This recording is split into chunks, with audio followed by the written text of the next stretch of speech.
people that we have organized this seminar, because if we can prevent an accident, we can save a life. The Director of Operations, Social Security and Housing Finance Corporation, who doubles as the Vice President of ISA Technical Commission, called on both the formal and non-formal sectors to register with the Social Security in order to enjoy the numerous benefits offered by the corporation. The industrial injuries has been underreported in the Gambia, and what we are trying to do is to create awareness so that people will be able to seek compensation, both employers and employees at the workplace, so that they'll be able to come and seek compensation. We are doing this in collaboration with the Labor Department and Social Security as co-administrators of the Industrial Injuries Compensation. We've invited the Labor Department to participate in this seminar, and hopefully they will be able to use the outcome of this seminar to disseminate to the Gambian populace the importance of prevention of accidents at the workplace. The Managing Director, SSHFC, spoke on the significance of the seminar, saying it will serve as catalyst to minimize, if not completely prevent, work-related accidents. The role of the media in this seminar, he continued, is crucial. Experts are not going to tell people what to do, but will exchange, network, exchange experiences, because what happens in one area in the world may be completely different of what is happening in another area. So the solutions to problems may be different. So this is the right place where we come together and exchange, network, and see how different solutions can be applied in different areas of work. The seminar is expected to focus on the prevention of work-related accidents, including high-risk sectors such as agriculture, construction, and mining.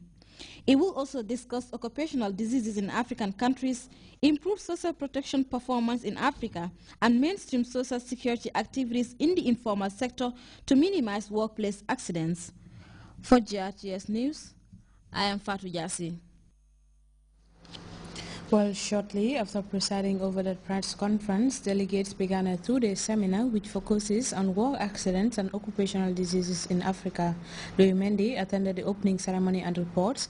The technical tutorial is expected to provide a situation analysis of high-risk industries in Africa, good practices and solutions to reducing hazard exposure.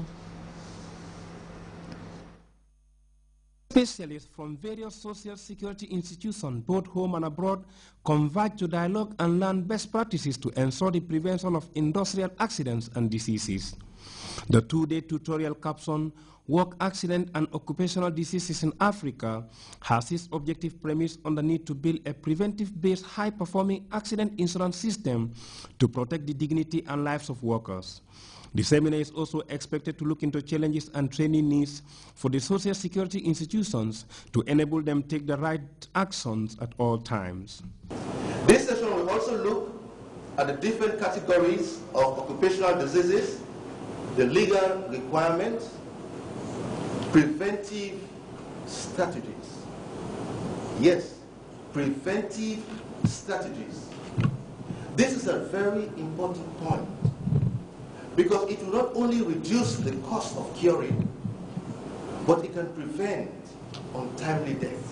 Experts at this convergence revealed that traditional views on occupational risk have changed, and as a result, many companies today focus their efforts on the development of a working environment which benefits not only the companies but workers as well. But despite the development, over 2 million people die each year of work-related accidents and occupational diseases as estimated by the International Labour Organization, a scenario that triggers the debate, what can social security contribute to this challenge? At the ISA, we strongly believe that all social security institutions should engage in risk prevention. Let me give you a few reasons why.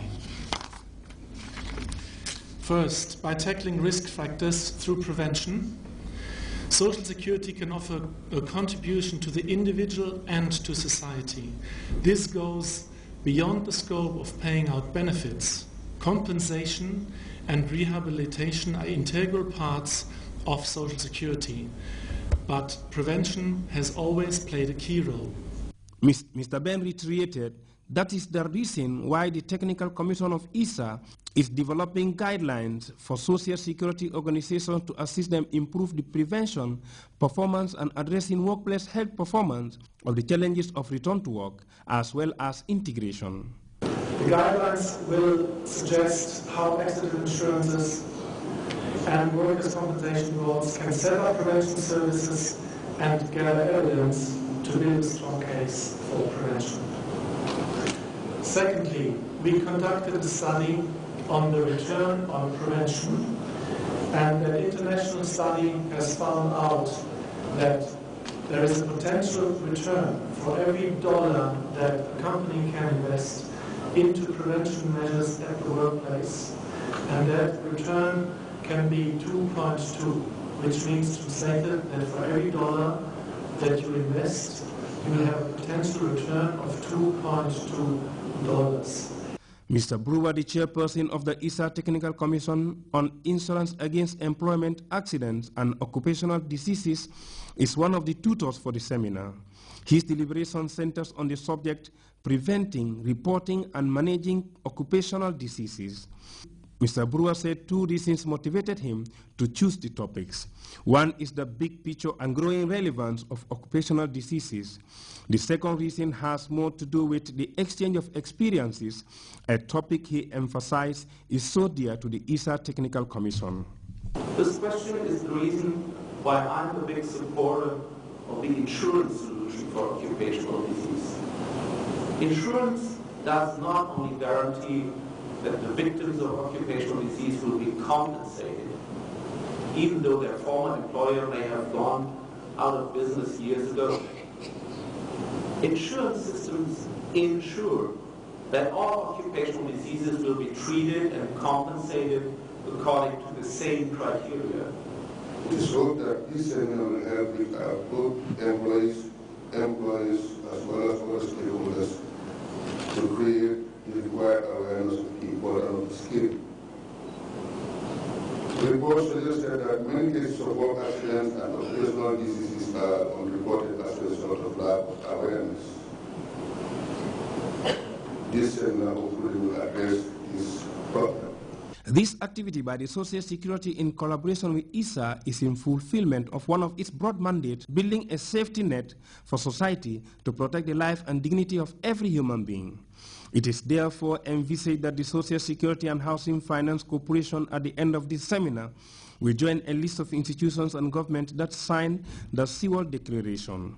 Its goal is to build a preventive culture with the potential to protect the life and dignity of every human being, as safety and health is recognized as a fundamental human right. Louis Mendy, GRTS.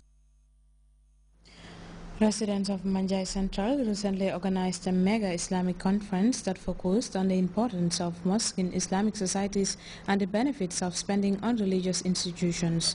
The convergence, as Abubakar Dabo tells us, attracted the participation of Muslim scholars from far and near. This is the first time religious leaders in Manjai Central join hands with partners independent in the curse of Allah.